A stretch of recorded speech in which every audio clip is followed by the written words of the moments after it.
Hola. Hi guys, welcome to Sippin Spillin with Syd and Mike from 3 Mississippi. It's cold. I'm cold.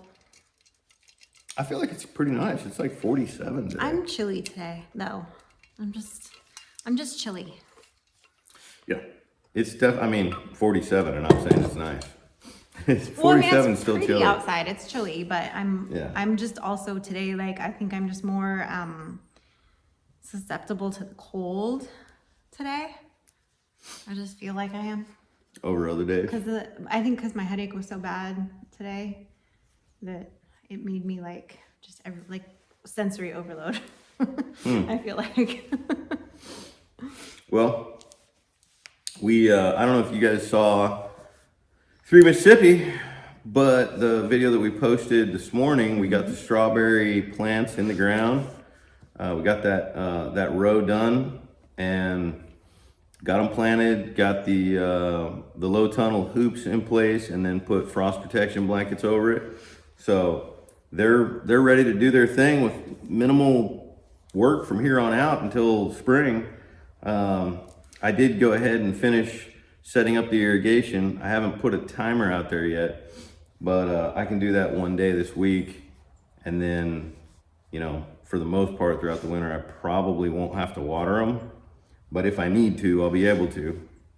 And then that irrigation will be in place in the spring. And I think by June, we're probably gonna have strawberries. So that's super exciting. Little bitty berries. Do you remember Yeah. what they were called? The varieties? Yeah. Not off the top of my head. One was like I have it written down. Andalusian. Albarian. Huh. And yeah. One of them is Andalusian's a horse. essentially a determinate, and one of them is an indeterminate. If you were talking about tomatoes, I And think together they're mixed. well, I separated them. I put the determinate. I don't think they call them determinates and indeterminates like they do tomatoes. I think they call them like June bearing and ever bearing. Yeah. That's what they call them. Yeah. So I got about 50 or 60 plants of each in the ground. So that's going to be awesome. We're going to be hopefully having enough strawberries that my goal would be if those strawberries can generate enough revenue to pay for building those 2 rows, that's a win for me, that's a win. And as the garden grows, it needs to actually like be in the black.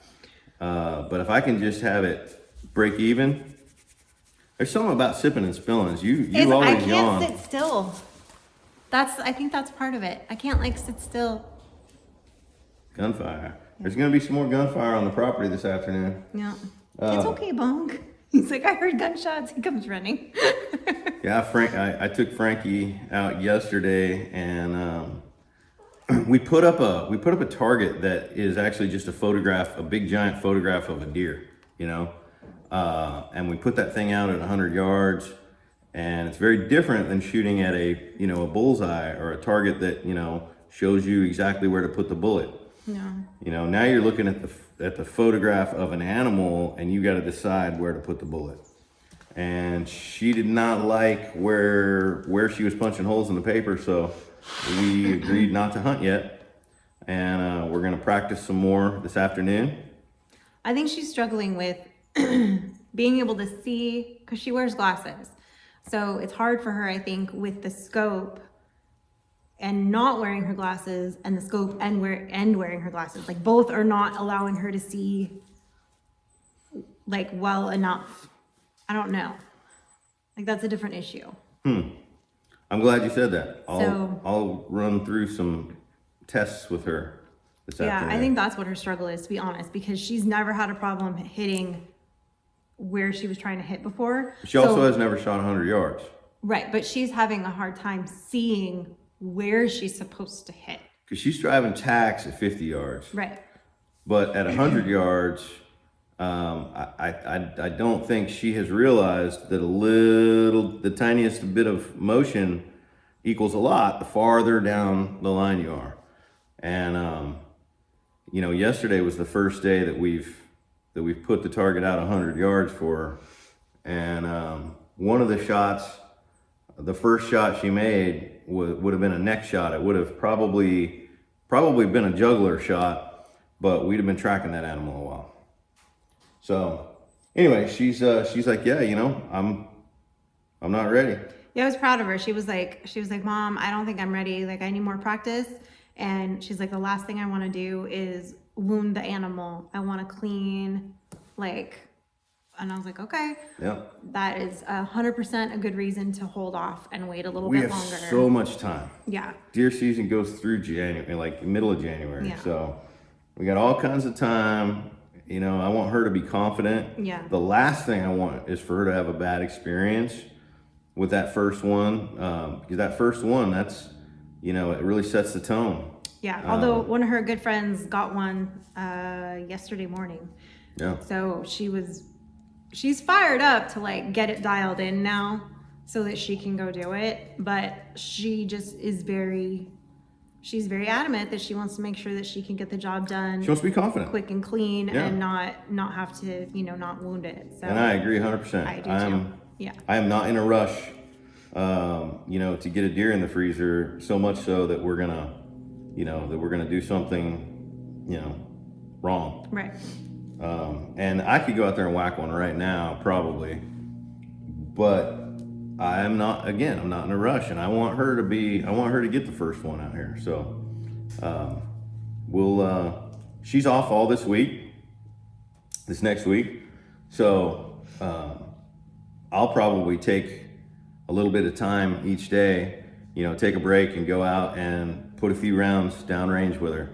And, it's only going to take a few days before her confidence really comes up. Yeah. So I think she's hunting within the week. We might be hunting on Thanksgiving Day. I don't know. That's fine as long as you handle your business. Like, I'm going to be busy, so just handle your business. Yeah. Yeah, I think so. So what else is going on this week?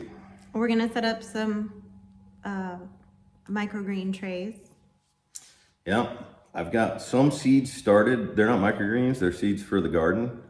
And they're on just kind of a little makeshift setup that I laid a door down. Well, we showed that I showed it in today's, this is going to show on Monday. I have to do Sippin Spillin math, forgive me. So it's gonna go on, Monday, Sunday's video on Through Mississippi. There you go. So yeah, I showed the seed starts. Yes, I'd like to get the rack set up, get some lights and timers and stuff set up, and be able to transfer those seed starts onto that with a humidity dome, and just to kind of help with temperature. What? He's like, let me give you kisses. And then once that's set up, there's nothing stopping me from starting some trays of microgreens, which is exciting. Yeah. So, that's gardening too. It's a little different kind of gardening, but it's still living greens. It's more like immediate. I call that immediate gratification gardening because it's like easy to monitor. It's easy for me to harvest it and like add it to our dinner. Yeah. And then he just starts a new tray, like super simple. Right. And when you don't really have anything else coming out of the garden, the microgreens are great. Yeah. So, yeah, we'll hopefully by tomorrow I'll be able to have some microgreens started. Like maybe by the time we call it a day today, we'll have the rack set up. That'd be nice. And then, yeah, see how it goes. And then we'll have to decide what to do with that old door that I'm using as a table. Probably throw it in a burn pile. I guess that was the door off of the living room. I was like, why does it have a door? I don't like this door. So I just took it off. I told Frankie, I was like, I'm going to hold the door. You pull it off, help me pull it off the hinges. So she went and found the drill because it was like right when we moved in and like didn't know where anything was yet. And I was like, this door has got to go. It's already driving me crazy. So I was holding the door and she like unscrewed it and we took it off and it ended up out here. But my office still needs the door put back on because that's fixing to drive me crazy. I was telling him already, I was like, they're going to go outside and fire off a few rounds. That means the dogs are going to be like right underneath my apron. Dogs don't like it when we're shooting. They do not. They get super anxious and they will, if I'm like yesterday when they were shooting, I was in there editing and they were both on my lap and under my foot underneath my desk, like freaking out. And I'm like, Well, we're not going to be shooting that much, though. It It's doesn't not. matter. It's not like a day of shooting fun where you get several firearms together and a bunch of ammo and you Yeah. go shoot for an hour. It's not going to be anything like that. I'm gonna set a target up at 100 yards. I'm gonna have her put 3 rounds downrange. Then we're gonna go check it out, figure out was she able to group those 3 rounds. yeah. If so, where is that group? And do we need to move it, adjust the scope, and then maybe have her fire 1 or 2 more shots and then call it for the day. Yeah. And then we'll do that, for the next several days. And I would say that several days of that and she'll be dialed in. She'll be confident. Yeah. Hopefully. Because I know she's excited to go hunting with you. Yeah. She just, she's a little bit like me in that sense that she wants to do it, but she wants to make sure she has all the information and she's practiced and she's ready so that she's not setting herself up for failure, essentially. Yeah, I mean, she grew up with us, raising animals, dispatching those animals for food. And we have always stressed how important that dispatch is and how it's, people don't do it until you're ready. Yeah, and people don't like that word humane because they're like, how humane is it to kill something? There's only a certain type of people that don't like that word But, in reference to it. That's Let's the be word we real. use, and that is, look, I mean, this is going to happen. This animal was raised on our farm to generate food for us. So, but we still respect the animal. You don't want it to suffer. And we don't want it to suffer. Yeah, you've taken a lot of time and money and effort into breeding, raising, caring for this animal that is going to nourish your family or that you're going to sell for nourishment to someone else that you're going to profit from. So you want to make sure that, you owe it the respect of a quick, clean end. And Frankie grew up hearing that. Yeah. Constantly. And seeing it. And seeing it and participating in it. And, harvesting wild animals off your property is looked at in the same way. People that are like, oh, well, if you're raising animals, why hunt animals also? Well, it's different types of animals, different times of year. For us this year, we don't have any animals that we're raising that are going to feed us. So feeding ourselves off of the wild animals on the property is hugely important. But additionally, if you're a meat eater, if you're not a vegan, then in my opinion, you shouldn't have a problem with people hunting for their food. If you think about it like this, in Mississippi or anywhere in the South, we've moved down into these areas in mass. We've populated them. We've turned them into farming states. We're growing thousands and thousands and thousands of acres of soybeans and all these, essentially building all these food plots for deer. If the deer herd wasn't managed, it would become so problematic. Right. They have to be managed. The way we're farming and the way we're treating this land down here would make that deer herd too massive to the point where it was now doing damage and too much competition. You'd have disease. Hunters are conservationists to some extent. Well, you know what they call bad hunters in Apache, right? What? Vegetarians. Yeah. Yeah. I'm never going to try to convince someone to hunt. I'm never going to try to convince someone that, that harvesting your own meat is something that they should do and that they're wrong if they're not doing it. I'm also never going to let somebody tell me that I'm wrong for harvesting meat when they go to McDonald's and buy a burger. Right, 100%. Yeah. No. Forget about it. You're not even intelligent enough to have this conversation with me if that's your point of view. So hopefully I didn't offend anybody there, but if I did, well, not sorry. What? Speaking of tasty little morsels. What? Oh, it's a little morsel. I love this stupid cat. He cracks us up. Like, he comes running. He gets excited when we get home. When you come out the back door, he's like races over to greet you. He's cute. He's quite the character. He really is. I'm not a cat person. I've never really liked cats that much. Eat my button. but they do have an interesting personality. I definitely enjoy watching him. I don't like it so much when he wants to get up and cuddle in my face, like he thinks we're that kind of buddies. But I do like watching him play. He was funny last night with that little vole that he got. Yeah, it was a vole or a mole or some kind of a little mammal. Yeah. And, he was having a grand old time with it. Yeah. Flipping it up in the air, catching it. Yeah. He finally played with it until it died. Yeah. And then he ate it. Yeah. So he's already contributing. You know, he's cutting his own feed bill down. He is, yeah, for sure. And cutting down on the rodents. The rodents. I mean, I don't want rodents in my shop. No.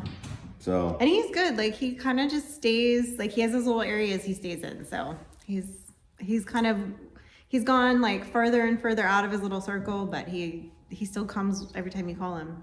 Unless he's like sound asleep, then sometimes it takes him an extra minute to get to you. But he's pretty good. And I don't know if he knows his name or if he just knows your voice. Like it doesn't matter what you could go out there and say, you know, green beans.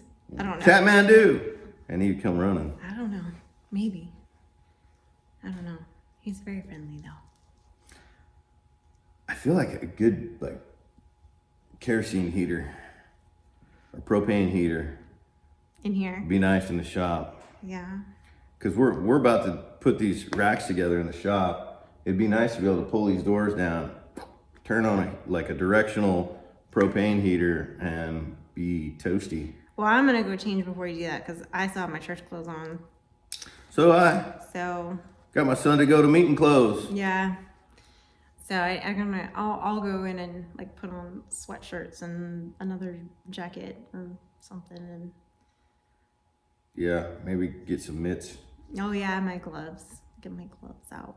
It's a little bit mitten weather out here. Yeah, it was definitely when I was riding the side by side around.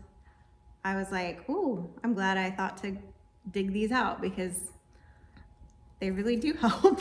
And they're saying 25 degrees tonight. Yeah, it's been like 25 almost every night this last week. It's been downright cold at night. Yeah, it's been cold. And, you know, it's part of the reason why I've had a headache every morning. Today was particularly bad. It took me, like, it almost turned into a migraine when we were leaving church. It got so bad. I told Mike, I was like, we got to go now because we were decorating for Christmas inside church. And I was like, we got to go now. I think to get you need home. a humidifier in the bedroom. I think I do too. Because the heater is just drying it out. dries the air out, and that messes with her sinuses. Yeah. Well, plus my back was, ever since the move, my back has been out of whack. I have like a curve in my spine, and so what happens is my hips get out and my shoulders get out, and it can cause problems and be painful, and it's manageable most of the time, but when it gets real bad, I'll start getting these headaches because my shoulder starts going like this, to the point where my one arm was like that much longer than the other when I put them over my head. So anyway, it pinches my neck to the point where I get these real bad headaches. And so I did go to the chiropractor. I found one out here. I went last week and I'm going to go again.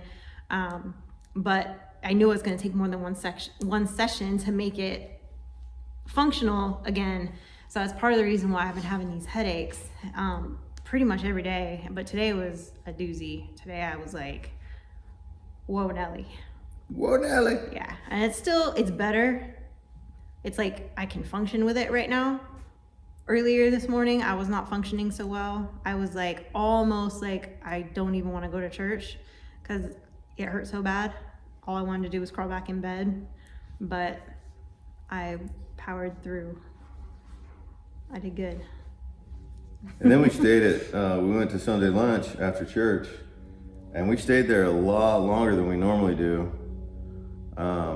Just chatting. I think it just felt longer because it was a smaller group this week. Maybe. So it just felt longer, but we were there till 2:30 when we left. What time is it right now? I don't know. Probably like 3:30. Like 3:30. It gets dark at like It's like 4:30. dark now. Yeah. It's like fixing to get dark. It's almost dinner time. I mean, literally, when we get done filming this, Frankie and I will go shoot, and everything's set up because we shot yesterday, so we'll just have to grab the rifle and a couple of things, and we'll shoot, and then we'll clean up, and it'll be getting dark. Yeah. But you know, the good thing about that is us shooting, practicing on the property is probably gonna, you know, kind of spook some deer, and hopefully keep them staying in hiding so that other people aren't tempted to. What's going on over there? He just scared himself. Yeah. He knocked that tray over. So I don't mind scaring the deer off, you know, because they'll be, you know, once we're dialed in and we're ready to hunt, you know, give them a few days of no pressure and they'll be right there. Yeah. Yeah, that'll be fine. It'll be fine. It'll be fine. It's fine. It's fine. Yeah. It's fine. I mean, you look out there and it's beautiful. Sun's out. It's cold. It's cold. Yeah. And I'm like, man, I got a big day tomorrow. Because tomorrow, you know, Thanksgiving's Thursday. So I've got to get all my stuff to make. I got to make scones. I'm making egg cups. I've got all these things I'm going to make, and my cranberry sauce and whatever. She makes good scones. I do make good scones. Yeah. I feel like we should make a rule where she has to make those scones quarterly.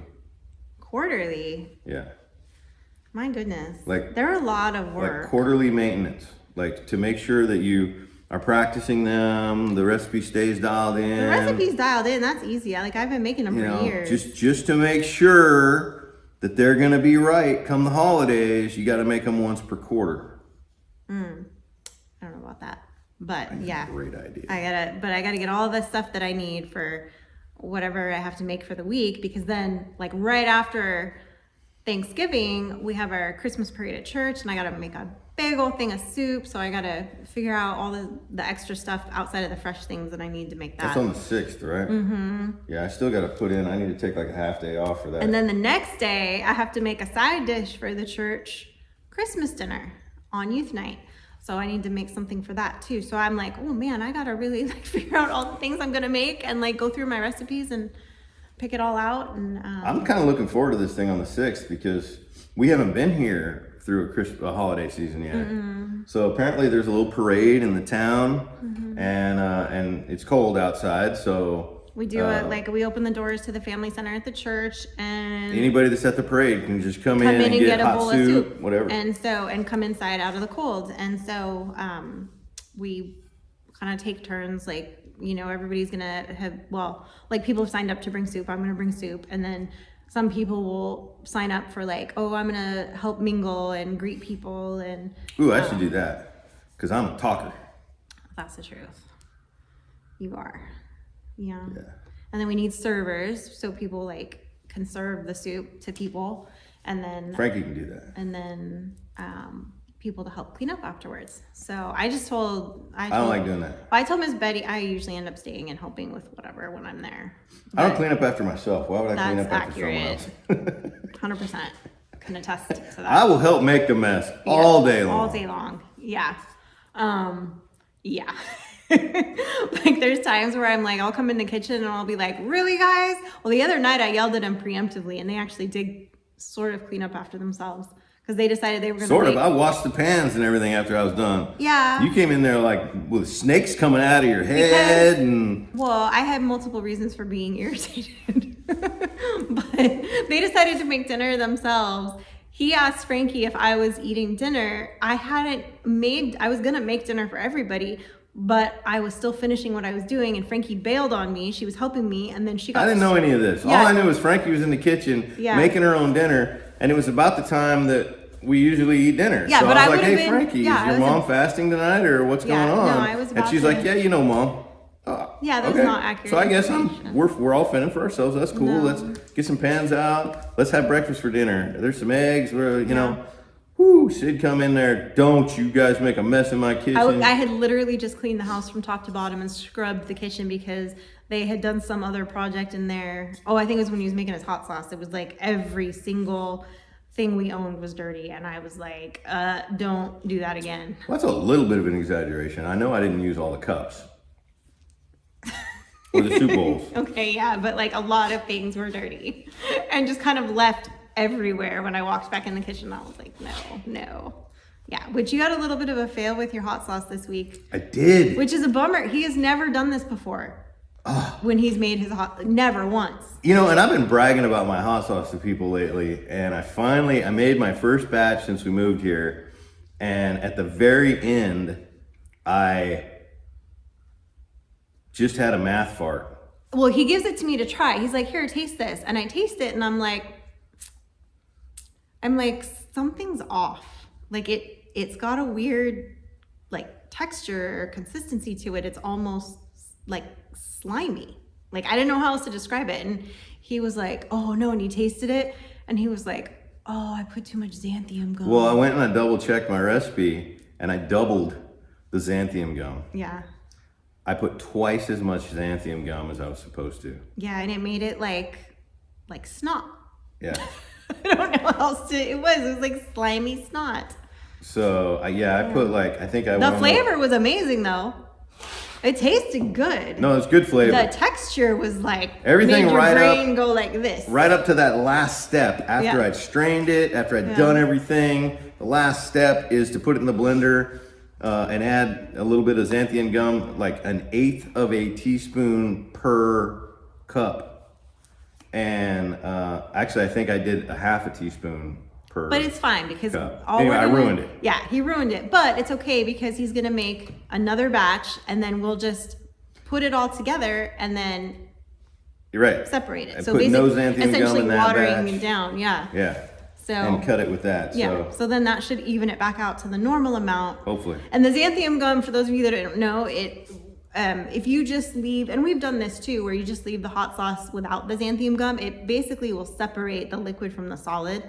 So people are, it's off-putting. Yeah, like it's off-putting to people. It doesn't bother me because you just shake it and then go. But when it's in a glass bottle and you can see it, people are like, ooh.